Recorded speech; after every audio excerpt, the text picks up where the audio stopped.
ഇവിടെ നമ്മൾ രണ്ട് പോയിന്റ് ചാർജസ് കൺസിഡർ ചെയ്യാണ്.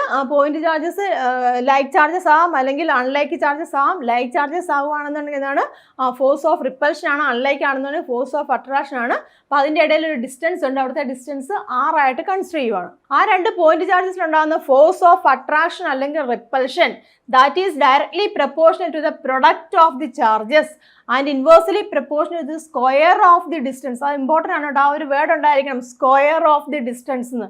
എഴുതി വരുമ്പോൾ ഈ സ്ക്വയർ എന്നൊന്നും കാണില്ല. കുട്ടികൾ മിക്ക പോലും സ്റ്റേറ്റ്മെൻറ്റ് എഴുതുമ്പോൾ ഈ സ്ക്വയർ എന്നൊന്നും കാണില്ല, ഇവിടുത്തെ ഡിസ്റ്റൻസ് ബിറ്റ്വീൻ എന്നൊക്കെ എഴുതും. അങ്ങനെ എഴുതില്ല, പ്രത്യേകം ശ്രദ്ധിച്ചോണം. Force of attraction or repulsion between two stationary point charges is directly proportional to the product of their charges and inversely proportional to the square of the distance between them. Then equation നമുക്ക് ഈ ഒരു rearrange ചെയ്ത് എഴുതാം. Then F is equal to K എന്ന് കൊടുക്കാം. അല്ലാന്നുണ്ടെങ്കിൽ direct ആയിട്ട് നമുക്ക് 1/4 എപ്സിലോൺ 0 എന്ന് കൊടുക്കാം കേട്ടോ. Into Q1 Q2 divide by R² എന്ന് എഴുതുക. എപ്സിലോൺ 0 എന്ന് വെച്ചാൽ എന്താണ്? Permittivity of the air. Epsilon എന്ന് വെച്ചാൽ പെർമിറ്റിവിറ്റി ഓഫ് ദി മീഡിയം ആണ്. ഇവിടെ എയർ ആയതുകൊണ്ട് നമ്മൾ എപ്സിലോൺ 0 എന്ന് കൊടുത്തു. ഇക്വേഷൻ എങ്ങനെ വരും? F is equal to 1/4 epsilon 0 into Q1 Q2 divide by R².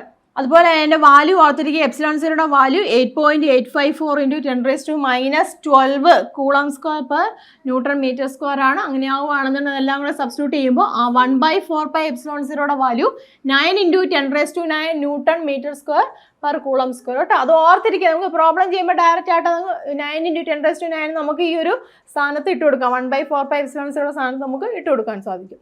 എഴുതുവാണെന്നുണ്ടെങ്കിൽ F is equal to ഇവിടുന്ന് ഇങ്ങോട്ട് എഴുതിയാലും കുഴപ്പമൊന്നുമില്ല. F is equal to 1/4 epsilon Q1 Q2 divide by R² എന്ന് എഴുതാം. Where epsilon is a permittivity of the medium എന്ന് എഴുതുക.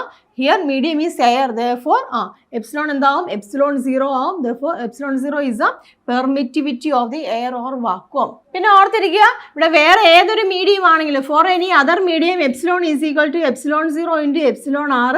Epsilon R എന്ന് വെച്ചാൽ റിലേറ്റീവ് പെർമിറ്റിവിറ്റി ആണ് കേട്ടോ. റിലേറ്റീവ് പെർമിറ്റിവിറ്റി ആണ് അതിൻ്റെ ഇക്വേഷൻ എന്ന് പറയുമ്പോൾ epsilon R is equal to epsilon divide by epsilon 0.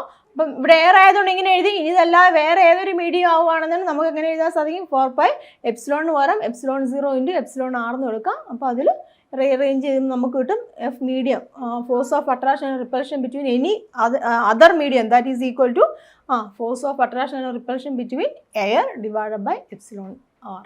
ഈ എപ്സിലോൺ R എന്ന് വെച്ചാൽ റിലേറ്റീവ് പെർമിറ്റിവിറ്റി ആണ്. അതിന് വേറെ പേരും കൂടെ പറയും. ഡൈഇലക്ട്രിക് കോൺസ്റ്റന്റ് എന്നും പറയാറുണ്ട് കേട്ടോ. ഡൈഇലക്ട്രിക് കോൺസ്റ്റന്റ്, ഇതിന് ഡൈഇലക്ട്രിക് കോൺസ്റ്റന്റ് എന്നും പറയാറുണ്ട് കേട്ടോ. Dielectric constant